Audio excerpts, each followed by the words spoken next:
इस आपके इलाके के युवा शहीद हुए, आपको कब खबर लगी और अब सरकार किस तरीके से इनका सपोर्ट करेगी परिवार का?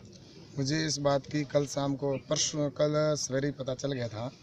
लेकिन उसके बाद में मैं तो यही कहना चाहूँगा कि पाकिस्तान ने जिस तरह से हरकत की है और हमारे इस विधानसभा का एक जवान जो शहीद हुआ है प्रेम कुमार, और उसके साथ एक और भाई शहीद हुए हैं, तो निश्चित रूप से हमें इस बात का दुख भी है। लेकिन हमें इस बात का गर्व है कि हमारी माँ भारती के लिए एक देश के जवान जिसने इस देश के लिए बलिदान दिया है, और निश्चित रूप से इस समय पाकिस्तान को संभल जाना चाहिए। और हमारे देश के सारे जवान और देश के जवान और देश के जो युवा हैं वो पाकिस्तान का मुंह तोड़ जवाब देंगे। और आज पाकिस्तान को जिस तरह से ये हरकत कर रहा है और आतंकवाद को जिस तरह से बढ़ावा दे रहा है, और इस तरह अगर ये और कुछ दिन आतंकवादी हरकतें की, तो मैं आपको दावे के साथ मैं कहता हूं कि आने वाले समय में पाकिस्तान जिस विश्व के नक्शे में से गायब हो जाएगा।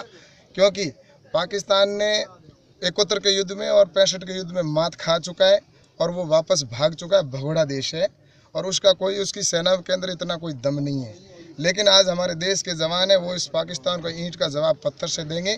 और हमारे आने वाले समय में ये पाकिस्तान समझ जाए, अगर इसी तरह अगर ये छिछोरी हरकतें करता रहा तो विश्व के नक्शे में कहीं पाकिस्तान का नाम नहीं होगा। इस देश के जवानों के अंदर और देश के युवाओं के अंदर जिस तरह से उबाल है, अब पाकिस्तान को संभलने का समय आ गया, वरना इस देश से ये खत्म हो जाएगा। सरकार किस तरीके से शहीद परिवार की मदद करेगी? सरकार निश्चित रूप से शहीदों को हमेशा परिवार को सहयोग करती आई है। और पहले जिस समय शहीद अगर कोई होता था तो उसकी सिर्फ कपड़े आते थे, लेकिन उसके बाद में अटल बिहारी जी वाजपेयी जी ने जब कारगिल युद्ध हुआ उसके बाद में उन्होंने शहीद के पार्थिव शरीर को मान सम्मान पूर्वक उसके घर पे पहुंचाना शुरू किया है।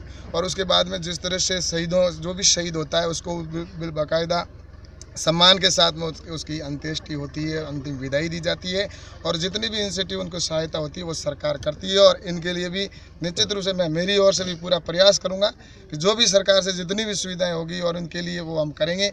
और हमारे यहाँ पर एक शहीद प्रेमाराम के नाम से यहाँ पर एक चौराहा भी हम बनाएंगे और उसके ऊपर हर साल उनके यहाँ पर हम मेला भी लगाएंगे। और ये हमेशा होता है कि जो देश के लिए बलिदान होते हैं उनके लिए हमेशा मेले लगते हैं। और इसलिए हम यहाँ पर हमारे देश के जवान हैं, इसलिए हमें गर्व भी है कि आज हमारे देश का जवान है जो इस माँ भारती के लिए उसने अपने प्राणों की आहुति दे दी। हम सबको गर्व है, लेकिन थोड़ा इस बात का दुख भी है कि आज हमारा देश का एक मेरा मित्र भी था, मेरी 2 दिन पहले 4